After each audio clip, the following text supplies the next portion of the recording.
I'm Tracy Sable. Tonight on EWTN News Nightly, seal of confession. Lawmakers in 2 U.S. states consider measures that could place priests in direct conflict with canon law. No limits friendship. What China's leader is saying after wrapping up his 3-day visit to Russia. Consecration to Our Lady. Pope Francis has a special request to the faithful for this Saturday. And testing the waters. The Holy Father is among those recognizing an initiative on the importance of water. These stories and more tonight. From EWTN, the Global Catholic Network, this is EWTN News Nightly. Thank you for being with us. Our top story tonight, at least 2 U.S. states are considering a challenge to the seal of confession. While the proposal was dropped last week in the state of Vermont, lawmakers in Delaware and Washington continue to push for an end to legal protections for priests who learn about sexual abuse or child neglect in the confessional. It is part of an effort to force compliance with mandatory abuse reporting laws. The church teaches that the seal of confession, which forbids a priest from disclosing what he hears, is a fundamental and non-negotiable tenet of the faith. And joining us tonight to weigh in on this matter is Bishop Christopher Coyne of the Diocese of Burlington, Vermont. Your Excellency, thank you so much for your time tonight. As we mentioned, the measure was struck down in your state of Vermont, and you testified on this matter. Can you tell us a little bit more about that?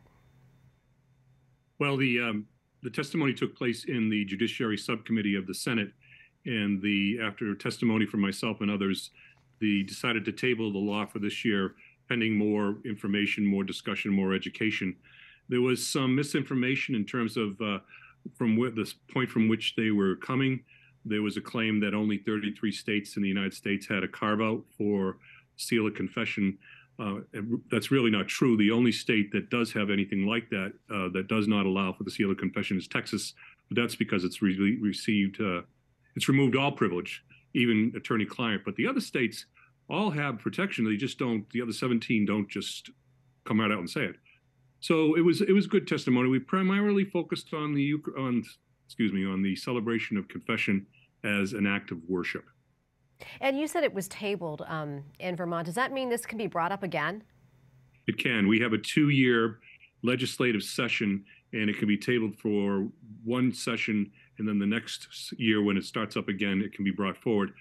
We're ready to propose, fight it, to stop its promulgation, do anything that we can to make sure that the seal is protected. Your Excellency, why are a number of states, why are they challenging the seal of confession, and why now? And what does this signal to you?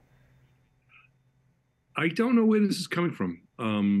In all of the documents that I've read when I was in Boston working with all this material involving the abuse of children, when I was an auxiliary in Indianapolis, now here being the Bishop of Diocese of Burlington, I've never seen a case in which the seal of confession was used in an inappropriate way to protect an abuser or to keep someone from reporting it.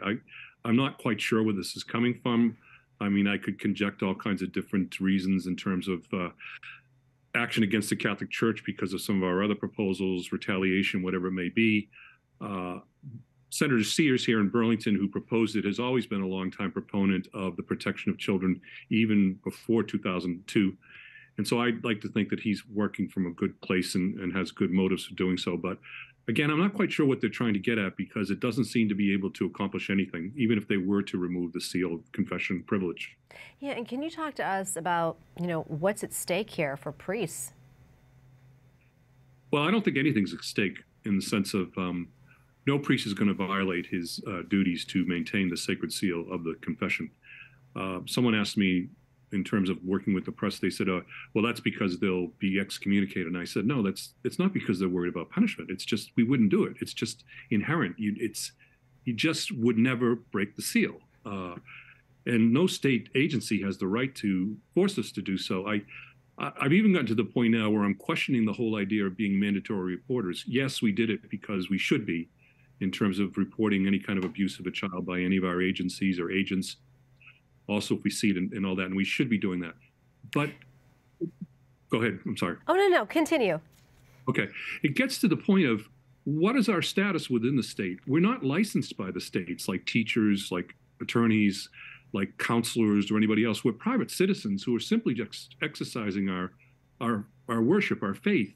And so to even have a mandatory reporting law forced upon us could be questioned as to our privilege as private citizens and not as licensed by the state. And the second thing is the First Amendment does give us a right to worship as we see fit without any kind of interference by the state. And so when you actually see confession as an act of worship, what it is, it's clearly under the First Amendment. Yeah, and I was going to ask you about that, Your Excellency. You know, you mentioned that the First Amendment and how that plays into all of this. Yeah, I mean, when we first started looking at the testimony and we started kind of talking this through, the decision was to keep it simple. And when I appeared before the Judiciary Committee, I brought the rite of penance from the Catholic Church, and I just simply said, this is the ritual of the Catholic Church for all of the world. It's not just Burlington's ritual. It's not just my ritual. It's not just it's the entire world. It is an act of worship. Even when two people, the priest and the penitent, are together, it's considered an act of worship. And as such, it is protected under the First Amendment.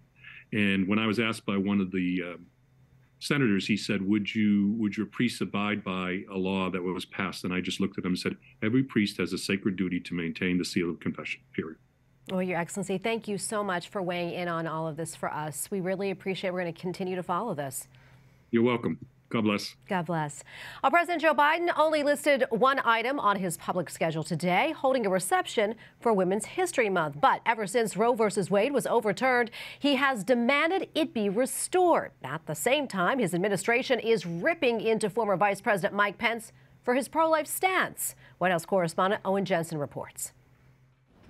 Former Vice President Mike Pence, who has yet to officially announce his candidacy for the White House, spoke Tuesday at Washington and Lee University in Lexington, Virginia. In his speech, he emphasized the importance of family and the sanctity of life. In his speech at the University Chapel, former Vice President Mike Pence called it perhaps the most consequential action of the Trump-Pence administration. Came in the appointment of some 300 judges to our federal courts at every level, including Justice Neil Gorsuch, Justice Brett Kavanaugh, and Indiana's Justice Amy Coney Barrett. And he reminded the audience of their history-making decision. Those three justices, I couldn't be more proud to reflect, were among a majority that sent Roe versus Wade to the ash heap of history and gave America a new beginning for life. The former vice president also said there is no greater cause than the cause of life.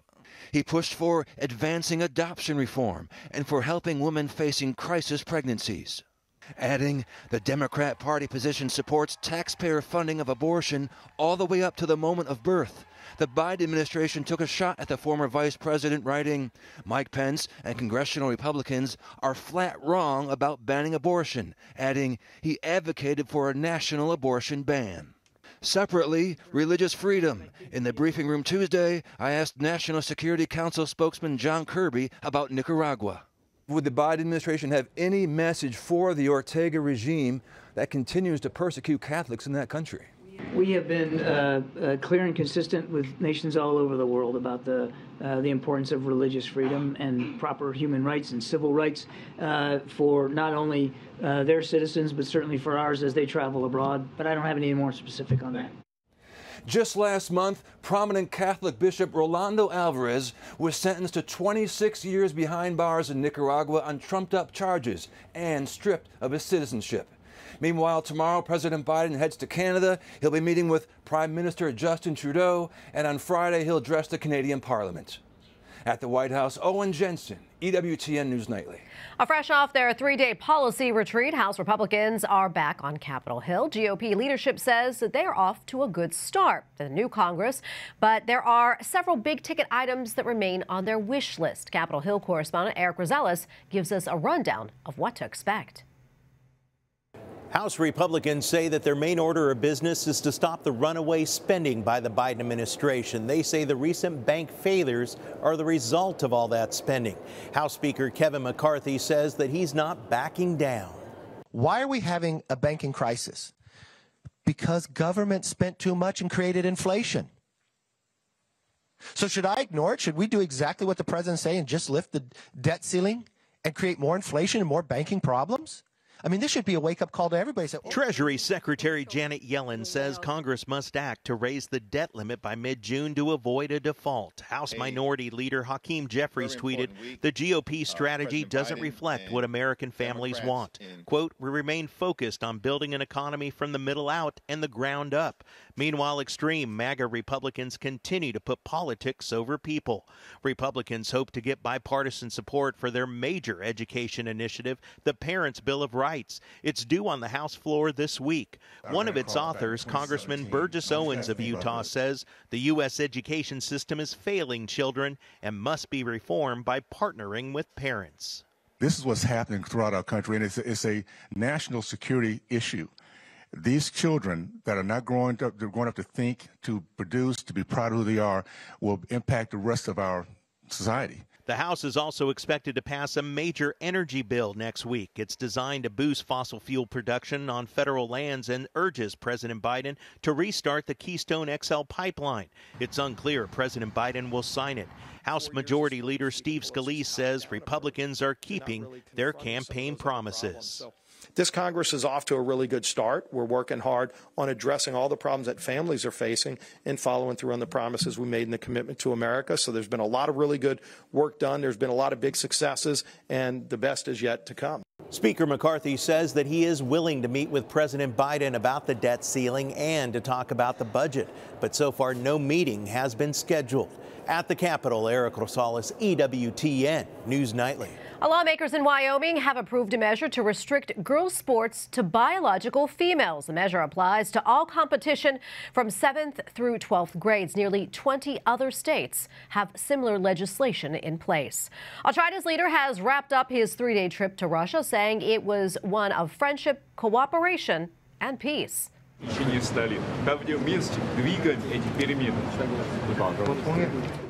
President Xi Jinping said in part, quote, we are now witnessing changes that haven't been seen in more than a century. He also says his country is ready to try and bring an end to the war in Ukraine. The visit comes as Japan's prime minister is in Ukraine, pledging support for the war-torn country. Meantime, a high-ranking German official has made a historic trip to Taiwan. The European country's education and research minister says this is the first of many future meetings between Germany and Taiwan. The pronouncement comes amid growing tensions between Beijing and Taipei. China quickly denounced the visit, calling it, quote, a monstrous act. We have a lot more still to come here on EWTN News Nightly, including cause for concern, analysis of a confrontation between law students at Stanford and a conservative judge, plus how the Holy Father is marking the Feast of the Annunciation this Saturday.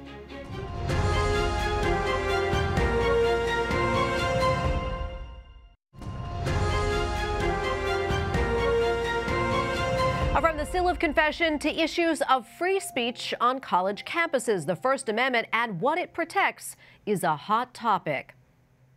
And joining us tonight to weigh in on these issues is EWTN News Legal Analyst Andrea Picciotti-Bayer. Andrea, great to be with you. Oh, thanks for having me on, Tracy. Absolutely. There's a lot to get to, a lot with this story. But first, I want to talk about the seal of confession. And from a legal standpoint, do you anticipate these efforts gaining any traction?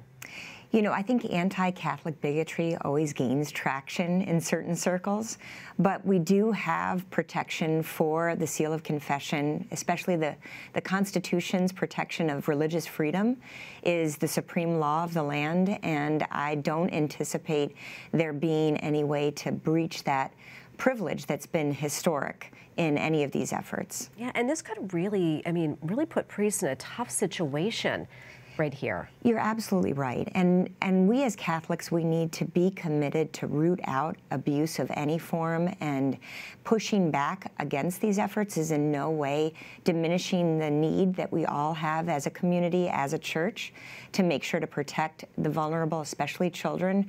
But we can't do so at the expense of the autonomy of the church, our right to worship, and the religious freedom of the priest and the penitent. Yeah. Let's talk a little bit more about, what would happen if this were to occur?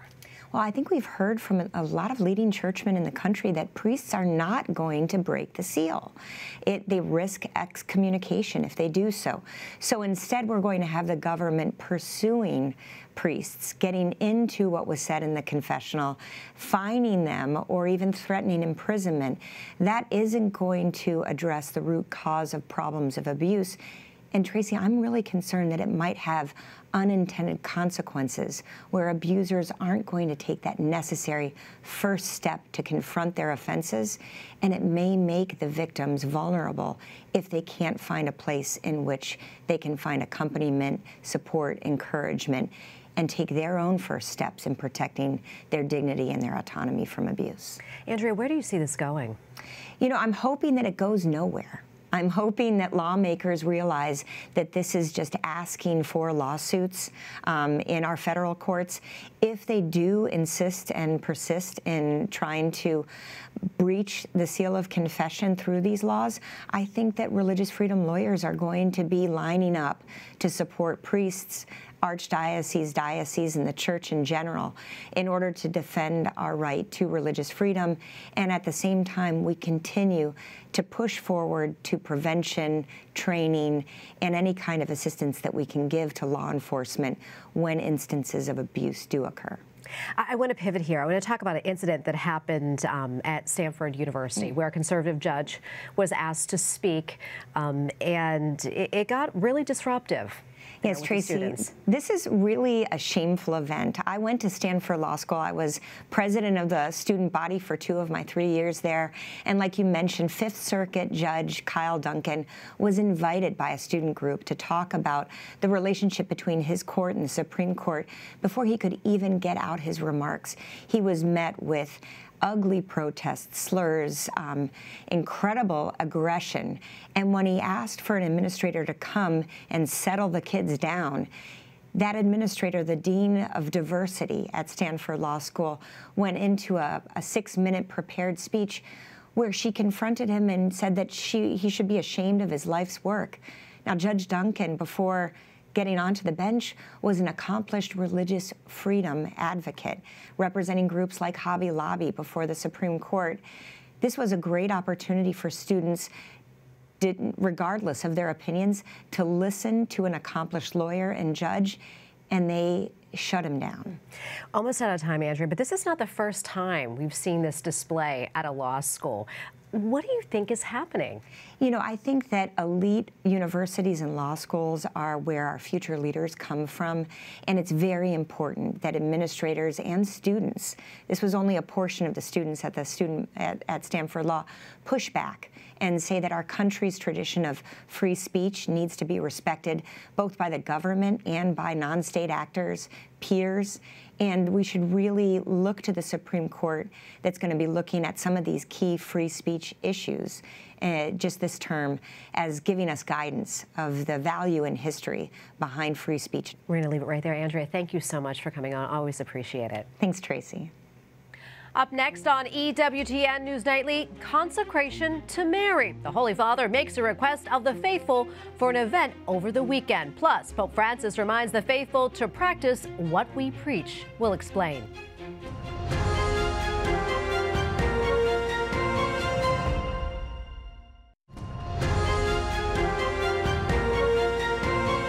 Thanks for staying with us. Pope Francis invites the faithful to use this Saturday to renew an act of consecration to the Blessed Virgin Mary. March 25th is the Feast of the Annunciation. On that day last year, the Holy Father offered Ukraine and Russia to the Blessed Virgin. Now he is asking parish communities and prayer groups to renew that consecration. Pope Francis adds that he hopes we never tire of asking for help from the Queen of Peace. Pope Francis is among the world leaders marking today as World Water Day. Established back in the 1990s, this day celebrates creation and raises awareness of the 2 billion people living without access to safe drinking water. The Holy Father says that he is praying for the success of a UN conference on water taking place this week in New York. Joining us now from Rome is Musamba Mubanga, Senior Advocacy Officer for Food Security at Caritas Internationalis. Musamba, thank you so much for your time today. Can you tell us more about World Water Day and why it started? Thank you so much. So World Water Day has been in existence since 1992, when the United Nations recognized it as an important day. And in terms of giving a brief background, this is the fact that since the meeting of the world leaders in 1992, it was realized that water was under threat. Hence the need to set aside a day where there's going to be a reflection in terms of taking stock of where the planet is in terms of enhancing sustainable water management. And today, it being World Water Day and focusing on the theme on accelerating change to address water and sanitation crisis comes at a time when the world is reflecting on the ecological crisis that has come as a result of climate change, among other factors. Today, at the end of the general audience, the Holy Father spoke about the World Water Day. What exactly did Pope Francis say, and what does it mean when the Pope weighs in on this issue? So in today's message, Pope Francis urged the global community that are meeting in New York for the second UN Water Conference, which started today. So this is the second water conference since 1977. And in his remarks, he hopes that the outcomes from this conference are really going to focus on addressing the scarcity of water, which is taking a toll on those who are vulnerable and those who have limited access to water. And in his message, he actually reminds the global community that water should not be wasted, but it should be protected, the fact that it's a vital resource and there is need to preserve it for the future generations. And before I let you go, I understand the United Nations invited your group to share some of their best practices on water projects. Can you talk to us more about that and what you talked to the UN about? Caritas Internationalis will be joining the global community in the UN Water Conference that started today. And with us as a confederation, we are carrying with us some of the best practices that we have gathered from our community practices. So these practices border around how communities are getting together to respond to the water security, but also projects that point to the fact that we need to look at the aspect to do with localization when it comes to addressing water security. So with us, we are a bearer of great examples from the ground that speak to how communities get together to preserve this water resource, and also the fact that we're in an era where climate change is taking a toll on water, and if we're going to address the challenges that water is experiencing, it's really about having participatory approaches when it comes to addressing this problem that we're facing. So we are going to also have a side event which is going to focus on community-led water management and governance practices, and more sharing of cases that are going to accelerate implementation to respond to the water crisis. And more about this event and people who want to join in can actually get to register at bit.ly/CIWater. Oh, Musamba, thank you so much for your time today and for what you do. We appreciate it. God bless you. Finally tonight, Pope Francis reminds the faithful to remain consistent between what we say and how we live. Il contrario della testimonianza è l'ipocrisia. At his weekly talk to pilgrims at the Vatican, the Holy Father says Christians are called to have harmony between how we live and the things we say, adding that many Christians say one thing and then do another. Pope Francis also asked the faithful, quote, "Do you believe in what you are proclaiming?" We thank you for watching tonight, and remember, you can follow us on social media, Facebook, Twitter, and Instagram at EWTN News Nightly. I'm Tracy Sable. Good night, and God bless.